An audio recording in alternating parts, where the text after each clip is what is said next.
In the last week, two important elephant studies have provided a very clear and disturbing picture of how Earth's largest land mammals are suffering and dying prematurely in zoos. Together, these reports should put to rest the controversy surrounding the Los Angeles Zoo's proposed $42 million elephant expansion that still will not provide the space elephants need. This very latest study, the Welfare, Housing and Husbandry of Elephants in UK Zoos, was conducted by the University of Bristol in England and found that elephants currently kept in UK zoos suffer from significant health problems and evidence of widespread psychological distress. The Bristol University study was funded by the Royal Society for the Prevention of Cruelty to Animals, the International Fund for Animal Welfare, the UK Department for Environment, Food and Rural Affairs, and the British and Irish Association of Zoos and Aquariums, which in fact has applauded this study. The report specifically found foot problems are a major welfare issue for zoo elephants. Despite extensive keeper and veterinary care, the feet of Asian elephants in UK zoos were found to be no better than those in working elephants in India, where there was a relative lack of foot care and veterinary treatment. The incidence of foot problems in the UK was judged to be about the same as that as in US zoos, and that's about 50% of the elephants suffering from foot disorders. 75% of the elephants in the study were deemed overweight. Excessive weight is likely to predispose elephants to problems in the long term, including foot and joint disorders and birth complications. Excessive weight results from lack of exercise, again, from lack of space. 80% of the elephants exhibited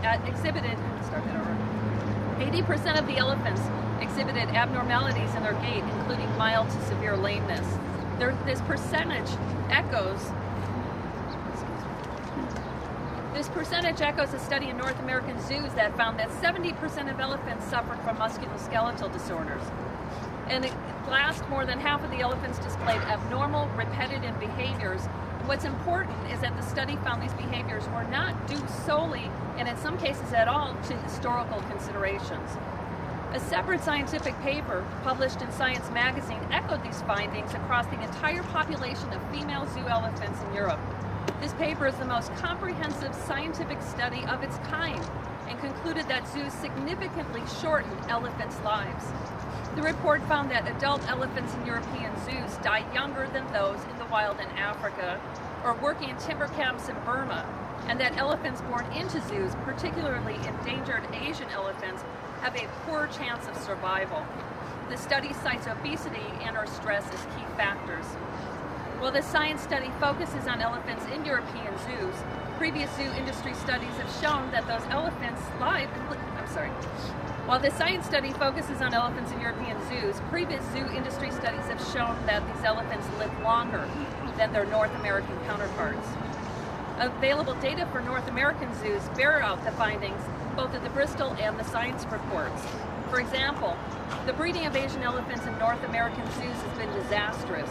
Of the 25 recorded Asian elephant births in ASIA-accredited zoos, only 6 of those elephants are alive today. Infant mortality rates in U.S. zoos are 4 times that of documented wild populations in Asia and in Africa. Of the 65 elephants who have died in ASIA-accredited facilities since 2000, more than half did not live to age 40. Elephants have a natural lifespan of 60 to 70 years. At LA Zoo, Billy is a classic example of what zoo conditions do to elephants. He's overweight and he has major foot problems, and that has large nail cracks in the front feet, including one that extends to the cuticle, a condition that can lead to abscesses and more serious foot problems. He repetitively bobs his head for at least 24% of the day, according to the Los Angeles Zoo.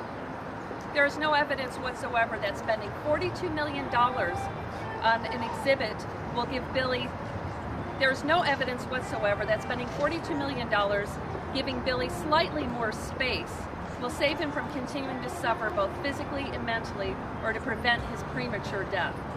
In fact, all evidence points to halting the elephant exhibit at Los Angeles Zoo. We can no longer ignore the mounting scientific evidence of the devastating effects of captivity on elephants. In light of these scientific reports and the knowledge that zoo conditions cause elephants to suffer and die prematurely, the city of Los Angeles just cannot justify spending $42 million in taxpayer money for an exhibit that is just too small for elephants.